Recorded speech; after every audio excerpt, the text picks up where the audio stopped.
आपल्याला आज पोहे बनवायचे नाश्त्यामध्ये। तर पोहे इथे छान धुवून घेतले आणि अशी जाळीची प्लेट घेतलेली, तिच्यावर असे सोक करायला ठेवलेले आहे।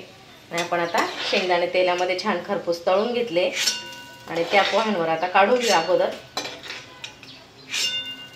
या अगोदरही मी पोह्यांची रेसिपी टाकलेली आपल्या चॅनलला, तुम्ही बघितलीच असेल। तर आपण सकाळच्या वेळेत नाश्ता बनवता येतं, पोहे बनवूया। तेल तापलेलंच आहे, त्यावर जिरे टाकू, मिरच्या टाकून घेतल्या आणि कांदा बारीक करून घेतला आपण इथे चॉपरमध्ये। तो टाकू आता त्यावर।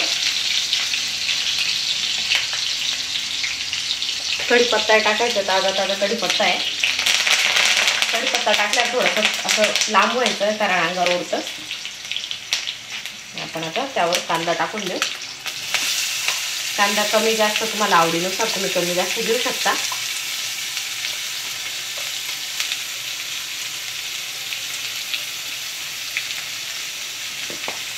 आता हे मिक्स करून देऊ आणि कांदा चांगला चॉकलेटी कलर होऊ द्यायचा आहे आपल्याला। कांदा छान परतत आलेला आहे, त्यावर आता मीठ टाकून घेऊ आपण।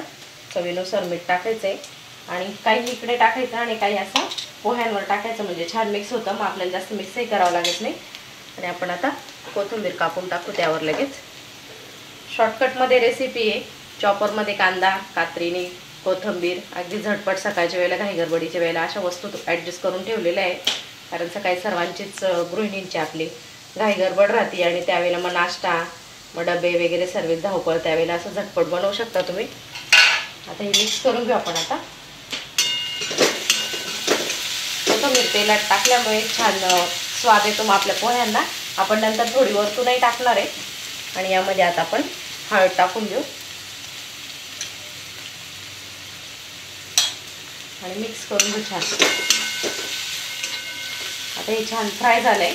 आपण आता हे पोहे आणि शेंगदाणे जे जाळीमध्ये काढून ठेवलेले ते असे थोडेसे पोहे परत एकदा अशा हाताने मोकळे करून घ्यायचे, म्हणजे छान सुटसुटीत होता। आणि मग मिक्स करू आपण आता यामध्ये। हे बघा किती मोकळे मोकळे पोहे भिजले गेलेले असे जाळीमध्ये ठेवल्यामुळे। तर असं जाळीचाच वापर करायचा,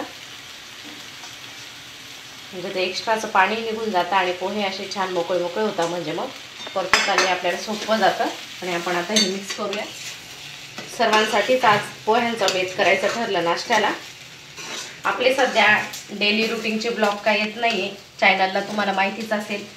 कारण आमच्याकडे जरा दुःखद घटना घडलेली आहे। माझ्या बहिणीची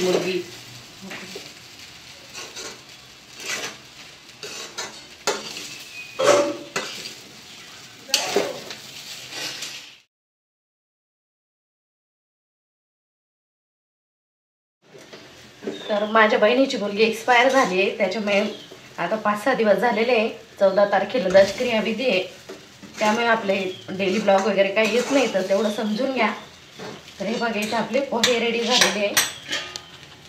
थोडी आजारी होती ती 15 दिवसापासून आणि अचानक घटना घडलेली आहे, त्यामुळे सर्व दुःखाचंच वातावरण आहे आमच्याकडे।